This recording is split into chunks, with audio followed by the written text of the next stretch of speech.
Hello, everybody. Mr. Basic here. Can you hear me all right? This is just going to be a casual filming myself while I'm doing what I'm doing thing. Hey, everybody. It's me, Mr. Basic.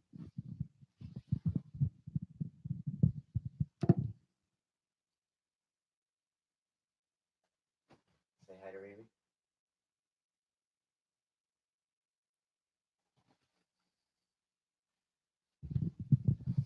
Riri's my synth kitty. Synth kitty number one.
And now, the third plots.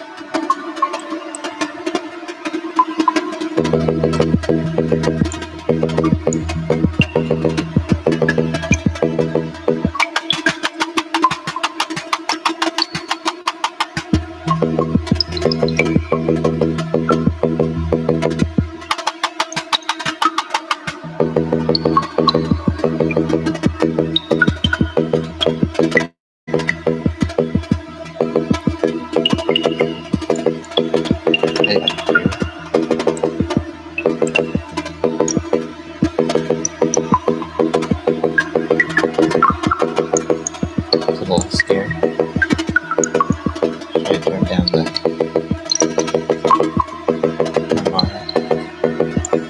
side flag?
Studio Geek 32.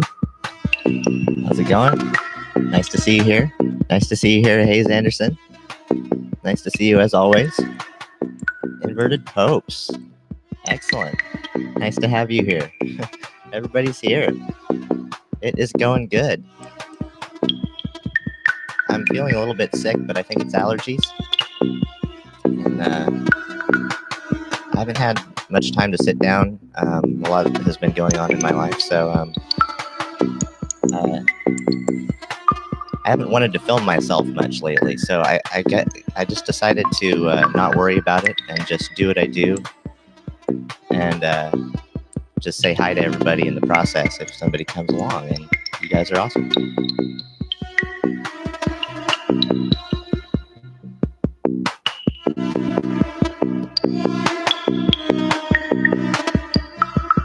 Nice, Hayes.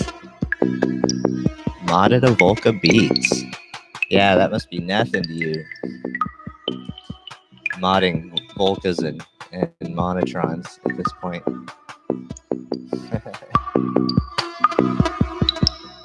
Because you've gone full DIY.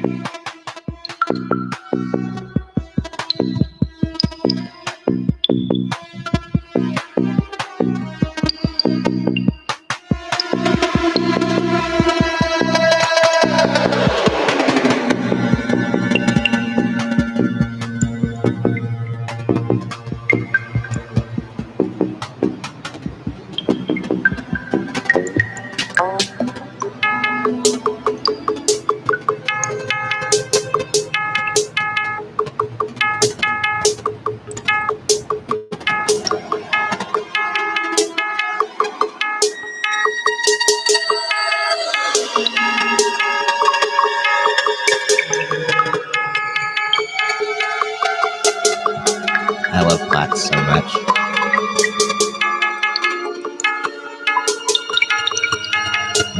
This first one I've got on particle noise. It sounds like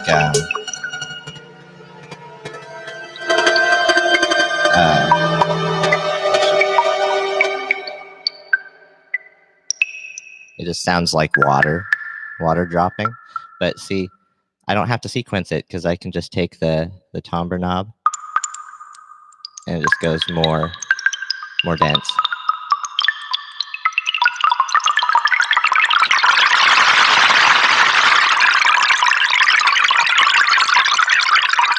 Isn't that lovely?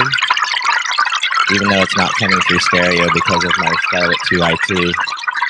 Sorry, people, for the non-real stereo. Everything's in mono tonight.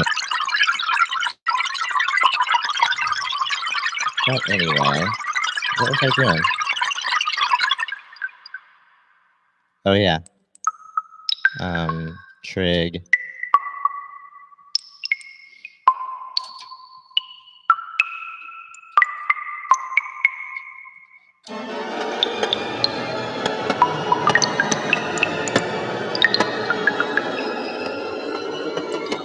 Oh. How about I do that? Let's take a volt per octave from the keyboard out to my sine cloud. Oh wait, it's a saw cloud. No wonder it sounds so bad.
How am I streaming this? Just the regular YouTube way to go live YouTube streaming without encoder. Yep. And this is my new studio. This wood wall behind me is not real wood, it's fake. And you see this mixer that I have back here? This is my new old mixer. Can anybody guess what that is?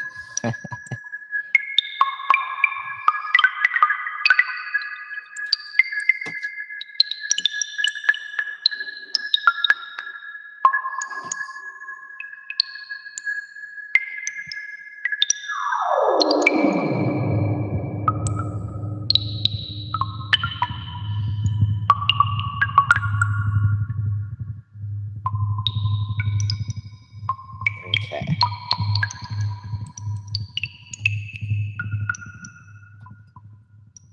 Yes, everybody.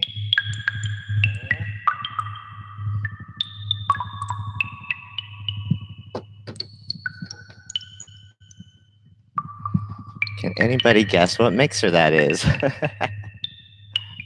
Hey, I will create. It has been a minute. Good to see you too. Got myself a lava lamp.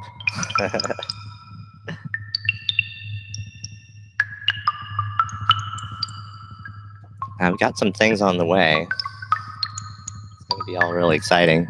I want to talk about some things. Since we're down to some pretty mellow audio here that you could handle for a little while, maybe. Argue with me if I'm wrong. But so Mark Doty just put out a video. Hi, everybody. How's it going? Mark Doty just put out a video coining a new word that needed to be, because there's been a lot of things that have made up synthesizers in the last who knows how many decades, since the beginning of synthesizers, that has left a lot of people confused because there's not a lot of the right kind of lingo that's been used in consistent ways up until now. And so basically he does more as a sort of addition to his Polyphony series that you should go see. He does more to explain why there needs to be another technical definition rather than what's going on now, what synthesizer companies are putting out and what they're calling it now. So a lot of synthesizer companies are calling a lot of things paraphonic that aren't really actually paraphonic, because paraphonic means that your voice or your voices are all going through one particular structure, not that they each have their own structure, but that they're particularly going through one articulation structure, meaning all going through their own signal path, completely independent signal path per voice, right? Or say per oscillator, then that makes it paraphonic, right? But no, it doesn't. What paraphonic means is that it all has but they all have the same. And so that's been just a basic misconception amongst me at one point and a lot of people out there. But so the other thing is the term polyphonic, which actually just doesn't have to do with articulation, but has to do with how many notes are played. And yeah, that's a term for how many notes are played. So if it's more than 3 notes, if it's more than duophonic, it's polyphonic. And you might even argue, well, duophonic is polyphonic too. Well, even though some people might say one thing, some people might say the other, that's not actually something that's important or matters technically, because the same thing is true either way. But what we're talking about when we're talking about a signal path and filters and amps and articulation and how much something has, there's paraphonic, meaning all voices would be having the same signal path, meaning my System 1M right here has a paraphonic, it's a paraphonic synth actually, technically, I will call it paraphonic because it is four. You can have up to four voices, but they will always have they will always share the exact same signal path, same amp, same filter for all the voices, but they can all be played across a keyboard because, and this is actually an important thing, an important piece of the puzzle, because the System 1M has a thing where they assign the notes on the keyboard so that you can play four of the same notes by doing four triggers at the same time or one after another. So so it's also about how they're assigned on the keyboard, right?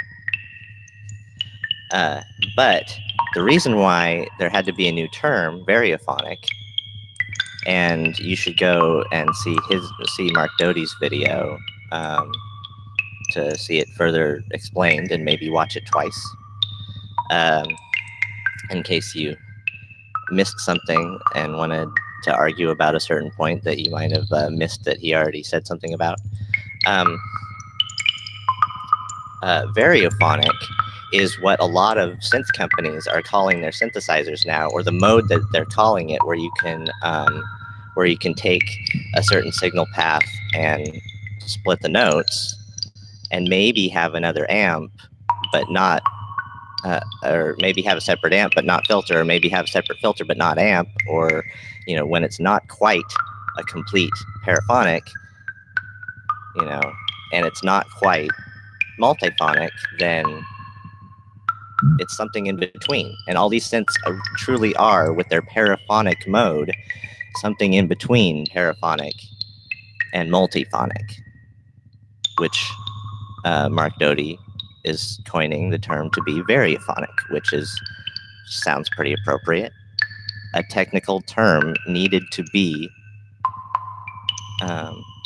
created for the fact that all these synths are quite different than the words that are describing them, in a sense, because there has been set in stone words for all of this stuff.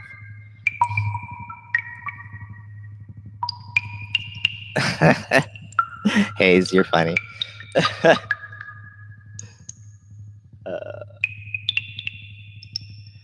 My advice is study EE.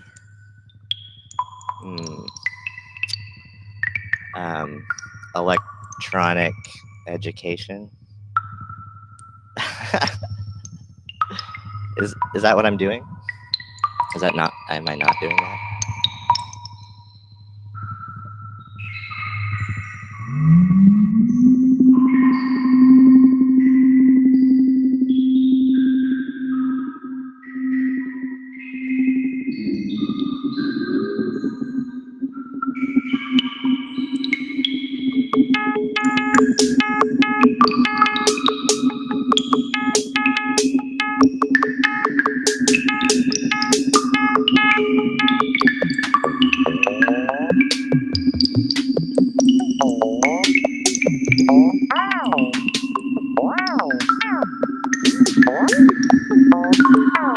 Was I saying something? I think I described it. You should see Mark Doty's video anyway. I just wanted to bring up the topic. It's actually important. And if you don't agree with all of this already, then maybe in the comments I could educate you a little bit more, or he could by giving him a comment or something like that. So I also wanted to mention, have I mentioned before, Kenny Zhao does Octatrack tutorials, but the thing is, he also does sets. He does live set. He's done live sets and stuff, and he's always showing how he does it. But he's also doing like big long live sets, and he's also posting some of those on YouTube and just improvisations and stuff. So it's all really good stuff with a lot of just sampled ambient in the room sort of stuff sometimes, and just he knows his stuff. He can do a lot. He can do a lot with just an Octatrack, and that's his deal. And when I was looking more into the Octatrack, I found him, but I haven't stopped watching him anymore now that I am I'm not thinking that I'll get an octa track at some point. I'm still watching him a lot. Kenny Zhao. It's ZHAO is his last name.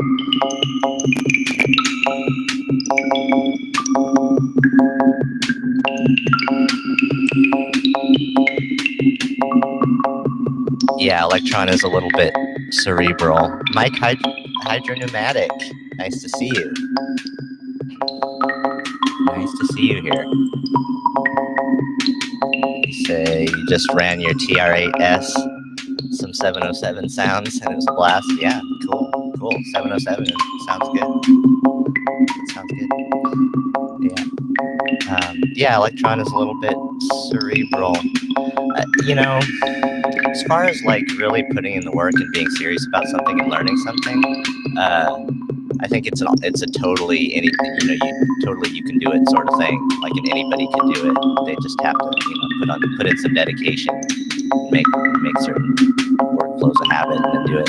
Like for me with the circuit, which people seem to say and know is a lot easier all around, but still it's the same thing. It's like until you start doing something over and over again as a like function in something, then you'll never learn it. But like there's only so many in those electron boxes, so many functions to work with, but then it's just your imagination. Yeah. How big does your imagination get? Does that block you?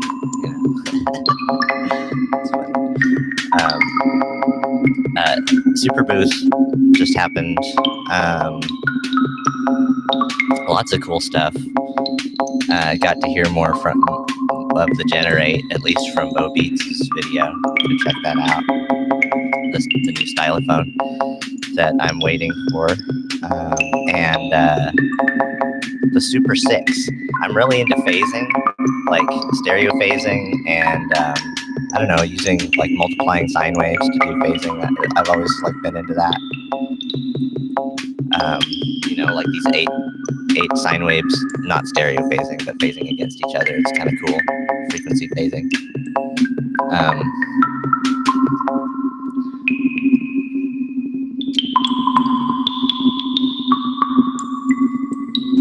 But yeah, Super 6. I'll never lay eyes on it, but I think it's pretty cool. I think I could do it with other modules, which brings me to the other thing is that things that were brought up at Super Booth are like brand new types of things. I mean, not brand new, but pretty much conceptually brand new ways that people are thinking of doing things. And this is related to Platts modules that I have here that are pretty much just like a bunch of algorithms, like a big old computer in the back there, and with the 4 knobs to control it. And what I'm thinking of is Bella and their Salt modules. Really, really interesting stuff. They've been out, but now they just are putting out a Pepper module. And it's pretty much kind of like, pretty much kind of like this. You got your 4 knobs and you got all your patch points to work with, and you can pretty much design with your imagination the modules that you want, and you could change that, and you could go to your computer again and you could change that again, you could change that again, and just only ever have those modules, and you could just like put a different label on them each time. And that's an interesting way to go. Along those lines, Elk is doing a lot, and the Elk system is about putting VSTs into hardware and allowing VSTs to be imported into hardware,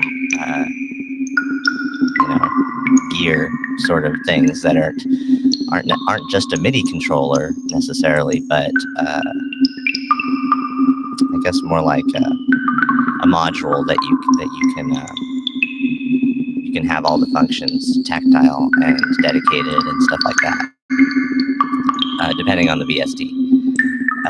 And that's cool, but I think that's cool in the sense that anybody could design something and anybody could design a piece of hardware. I don't know. So what was it? The retro log that looked like it had a pretty good set of dedicated functions for like any basic active synth. But what about other stuff? Like, could there be other gear that could, like a bigger piece of gear that could go for like a big polyphonic VST? like with screens. I don't know.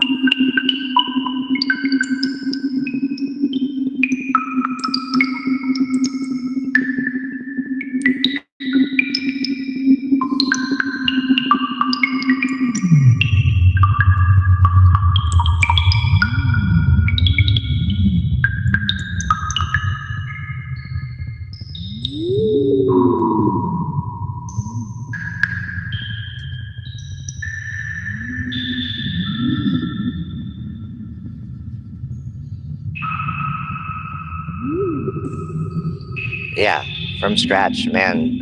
Much appreciation and admiration to you guys for doing that. I mean, that's quite a bit of dedication, commitment that it takes to go like, okay, I don't know how this is going to turn out, but I'm going to go for it and put hours into it. You know, who knows how long? That's pretty cool.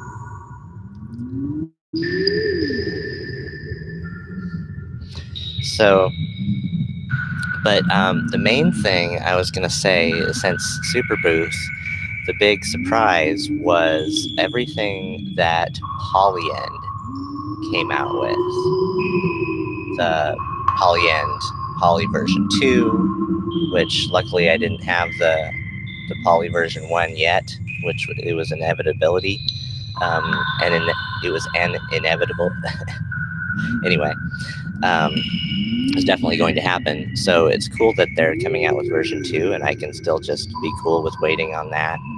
And then there's the Anywhere module, which basically means that you can, not just with a wall wart, but a power block, take your modular anywhere and power it that way with this module that does the power from a power block.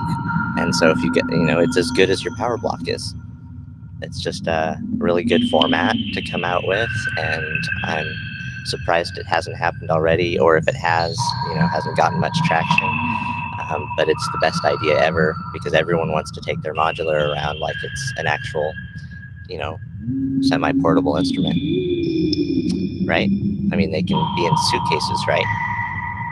So, yeah. I dig it. I'm all for it. And then the third thing that Polyend came out with was also modular, was the preset, and that is the answer to all my wonders about how my modular is going to go from here on out in terms of how I'm going to get my LFOs. Mainly, I'm going to get my LFOs and automation and all sorts of other things. Yeah, it's just, and it's for 3 Platzes, as he demonstrated there with 3 Platzes. It is a godsend for all of those points of modulation to have exactly what you want on each point of modulation, and to be able to put cables to all those all at once, and to have all those LFOs going on all at once. That is going to be hard to do and expensive, and a lot of quad LFO modules or whatever. Lots of real estate in modular to do that any other way. The preset module is amazing. Plus, it looks kind of like a circuit, so it'll go with what I have. It'll go with the circuit and the SL Mark III when I get it.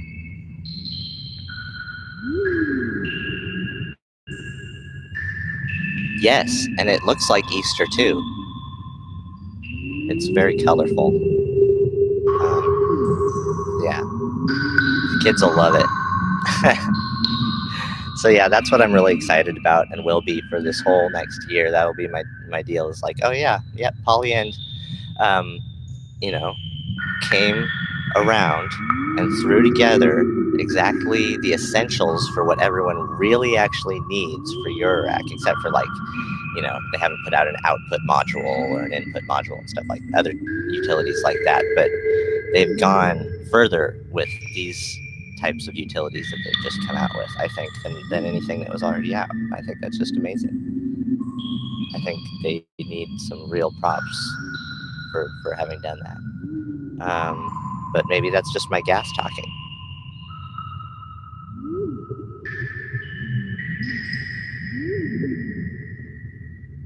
Yeah, I love that cloud generator in Platts.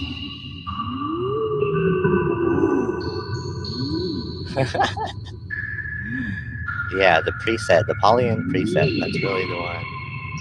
Oh, and the Dev Audio WTF module apparently is the wave plane module. Paula came out with that a year ago, at least a couple years ago or a year ago, and she even talked about was having some kind of issue with somebody claiming that it would violate their patent if she came out with it. And I don't know, maybe that's contributes to changing of the name to the wave plane oscillator, but she's come out with the Dove Audio wave plane oscillator, and it's amazing. It's an amazing concept. It's a cool way to make waveforms and to modulate them in real time. It's really cool. It's like wavetables, only like with slicing things into windows, diagonal or up and down, or up and down like that. It's really cool. Yeah. So I hope, yeah. This little modular setup I have here, I think it works really cool for like background ambience, as long as you're not like too like freaked out by weird sounds. If it like makes you think of 80s horror movies or something, then it probably wouldn't be so good, huh?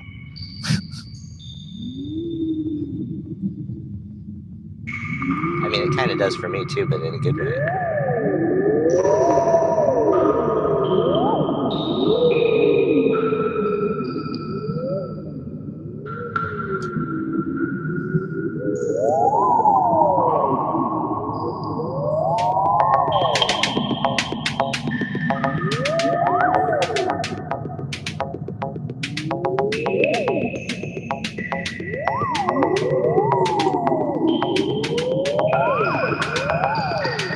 Okay, see, that's an arpeggio.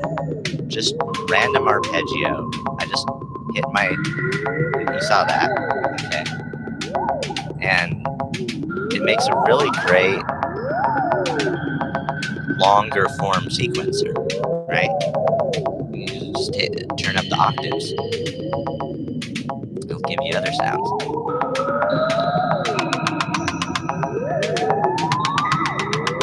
And even a little bit more variation. I mean, can you dig it? It's awesome.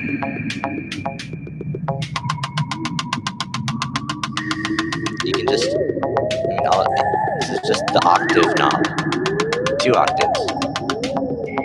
And no more because we're only doing 1 octave.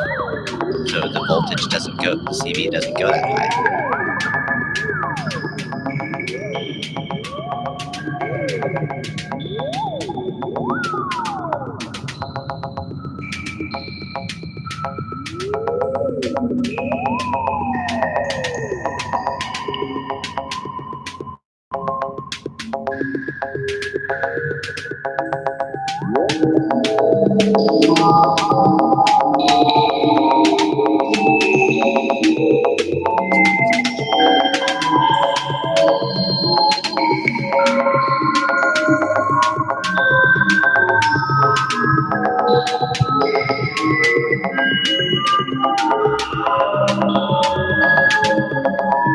Yeah, random MIDI. You can do that with random MIDI too, yeah. Yeah, and I liked that how on the modules, on the marbles module, I've messed with it in BCB Rack a lot. The marbles module, you can use the spread knob. It kind of does that too. It just kind of like spreads out the range of notes, and then the arpeggio just gets bigger or smaller based on the knob. It's pretty cool.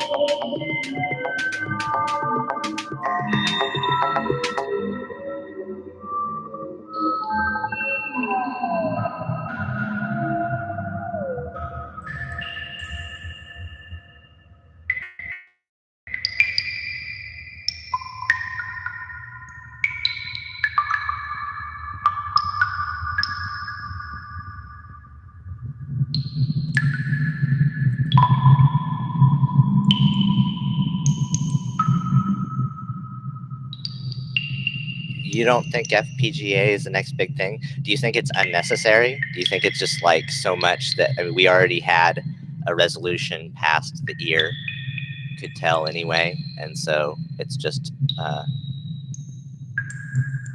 parading, just something to charge more money for, or because that's you could wonder about that, whether it's ever even necessary.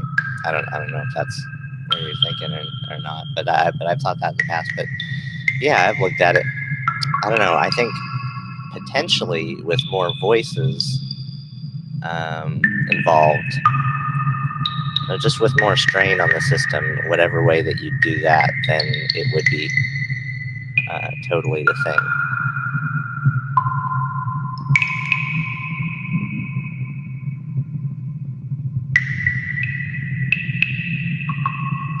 Cool. Yeah, Hayes. That's that is definitely could be a possibility, as far as I know.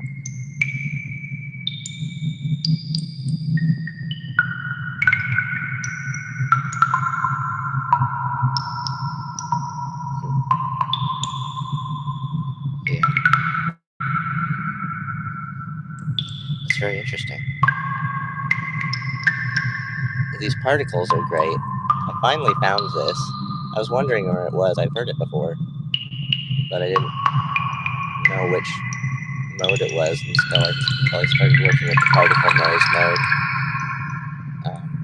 But I just turned the frequency way up. Now it's down. When it's down here.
Yeah, this is just a noodle.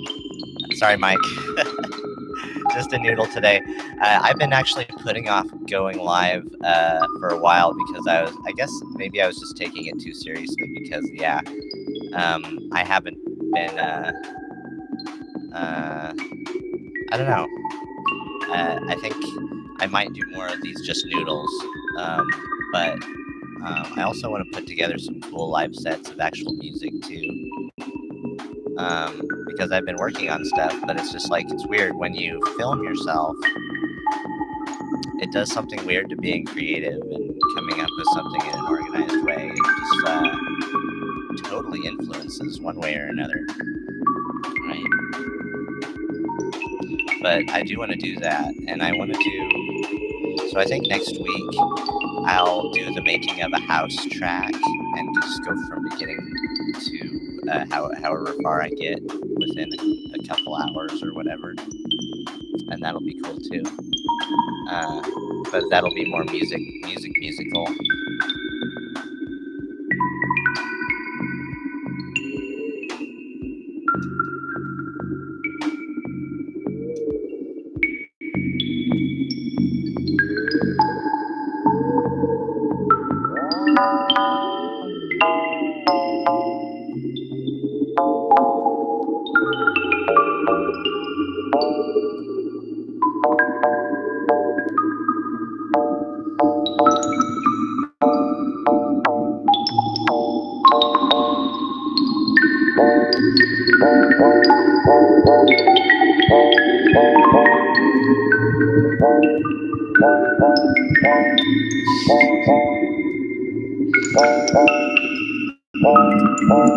Yeah, I'm kind of like focused on therapy. Especially, I've been using my own synth work mostly and sound design toward the goal of self-care, like while playing synths, sort of self-care, but also of what might be nice to the ear. Just finding things that are really nice, and put them all together. I don't actually like things that are too harsh. I used to play the drum set in high school, and I got kind of tired of it because I always kind of thought there was too much cymbal and snare and everything, and that whole issue. So like, you'll always find me trying to get the snare out of things, like I did just now. It's just like, oh, that snare. It's like that's ruining everything, So that's why I like the idea of kind of like different sounds. Like back in the day, I went the acoustic route and went towards mallet percussion, and marimba and vibraphone and xylophone and all that stuff. Because I kind of hated the fact that the drum set was just always going to be the drum set, and it's kind of random. Like, why do you have to keep putting that stuff together? Well, because we already have, and we want to teach it the same way. Just like the reason why a saxophone will always be a saxophone in the same way, and why a guitar has never changed the way it is, and that kind of made me go acoustic back in the day, and that whole idea was like, when in fact I could have gone the electronic route because of that, because of the possibilities that exist, but I didn't see it that way. I didn't see it as more things possible than there were with a drum set. But now I see it that way. And so I see like electronic music as even like superior to drums, Not really. Don't be mad that I said that. Yeah, Moog. Moog is great therapy because they didn't compromise in quality and just trying to make it actually sound, smooth, nice, good, satisfying, creamy, I guess everybody likes to say, warm. And yeah, that's why I like wood too, and that's why I prefer the marimba to say the vibraphone. That's a metal counterpart that's basically in all of jazz. Even though it's less versatile, I like the wood marimba because of just those nice low tones are just the most amazing thing that a human being could hear, as an animal upon this physical earth, that we actually live on. I don't know if that makes sense to anybody. Why did he say that?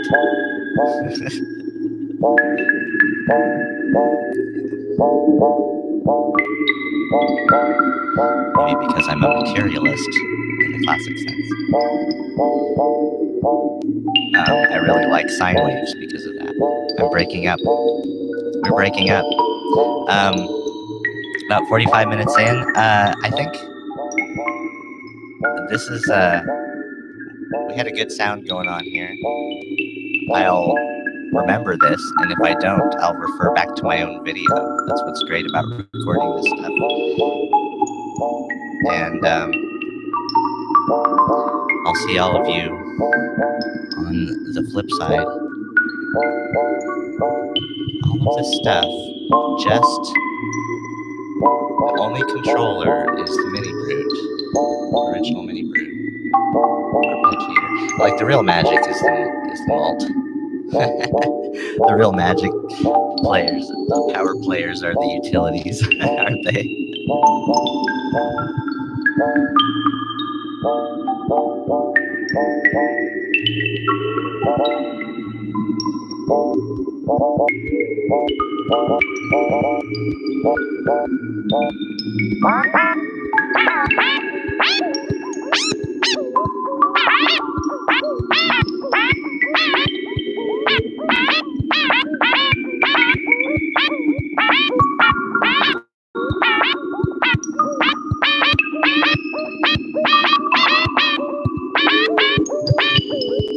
Great to see y'all again. It's been a while.